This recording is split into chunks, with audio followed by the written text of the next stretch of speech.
இன்னைக்கு இந்த வீடியோவில் தமிழ் மாதங்கள் பற்றி தான் பார்க்க போகிறோம். தமிழ் மாதங்கள் 12. தமிழ் மாதங்கள்: சித்திரை,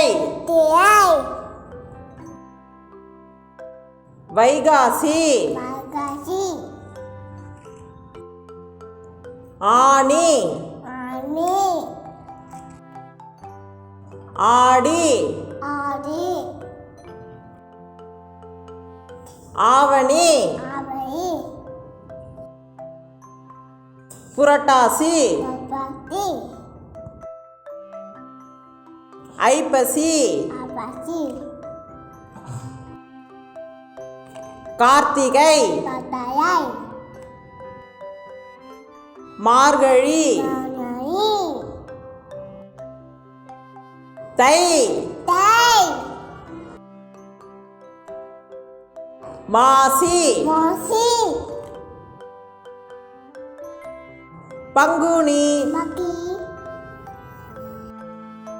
இந்த வீடியோ உங்களுக்கு பிடிச்சிருந்ததுன்னா சப்ஸ்கிரைப் பண்ணி நம்ம சேனலுக்கு சப்போர்ட் பண்ணுங்கள். தேங்க்ஸ் ஃபார் வாட்சிங்.